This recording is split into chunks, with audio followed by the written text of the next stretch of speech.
कोणताही तामझाम नाही करायचा आणि घरच्या आहेत त्या साहित्यामध्येच हा मसाले भात आज आपण बनवणार आहोत। रेसिपी आवडली तर चॅनेलला नक्की लाईक करा, शेअर करा आणि सबस्क्राईब करा। तर मसाले भात बनवण्यासाठी गॅसवरती कुकर गरम करून घेतला। 2 ते 3 चमचे तेल घातलं की लगेच आपण जिरे घालायचे थोडेसे आणि तमालपत्र टाकायची। खूप तेल तापू द्यायचं नाही, कारण जिरे पण नाजूक असतात, तमालपत्र पण पटकन करपतं। हलकंच तेल गरम झालं की जिरे आणि तमालपत्र टाकायचं, थोडीशी कढीपत्ता टाकायची, 2 मिरच्या मी हुब्या चिरून घेतल्या त्या टाकून घेतल्या आणि त्यानंतर एक मोठा कांदा एकदम पातळ स्लाइस करून घ्यायचा आणि तो फोडणीत टाकून घ्यायचा। तर कांदा फक्त 1-2 मिनिटासाठी चांगला भाजून घ्यायचा। गॅसची आच मीडियमच ठेवायची। आलं लसूणची पेस्ट 1 चमचावर घालून घेतली, ती 1 मिनिटासाठी परतून घेतली।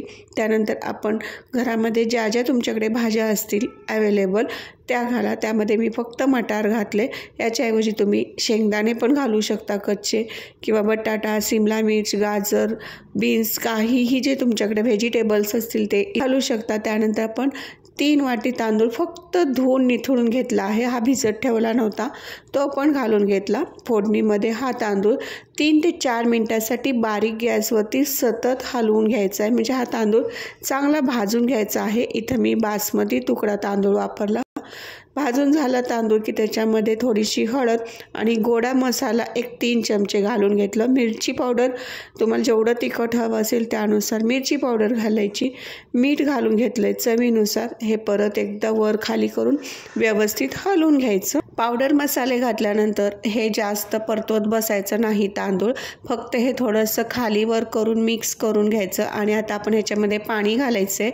तर 3 वाटी तांदूळ घेतला होता, त्यासाठी मी इथं 6 वाटी पाणी घालून घेते। तांदूळ आपण काही भिजत घातलेला नव्हता, आपण फक्त धुवून घेतला आणि हा फोडणीमध्ये परत भाजून घेतला, म्हणून आपण बरोबर दुप्पट पाणी ह्याच्यामध्ये घालून घेतलं। थोडंसं 2 चमचे तूप घालून घ्यायचं, थोडीशी कोथिंबीर वरून टाकून घेतली आणि वेलदोडे 2 ठेचून घालायचे, म्हणजे ह्याला टेस्ट छान येते। आणि आपण हे बारीक गॅसवरती 2 शिट्ट्या येईल इथवर कुकर करून घ्यायचा। शिट्ट्या झाल्यानंतर पण मनानेच आपोआप हा कुकर थंड झाल्यानंतरच ह्याचं झाकण काढायचं।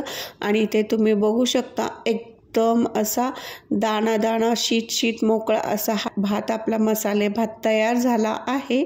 आणि कुठेही हा खाली सुद्धा करपलेला नाही किंवा पाणीदार पण झालेला नाही। तर एकदम परफेक्ट रेसिपी आहे, नक्की ट्राय करून बघा। आणि आवडली रेसिपी तर आपल्या वेदिकाज रेसिपी चॅनेलला नक्की एक लाईक करा, शेअर करा मित्रमैत्रिणींबरोबर आणि सबस्क्राईब पण नक्की करा। आणि अगदीच याच्यावरती वरून असं साजूक तूप घालून हा मसाले भात तुम्ही खाऊन बघा। कशी वाटली रेसिपी कमेंट करून नक्की सांगा।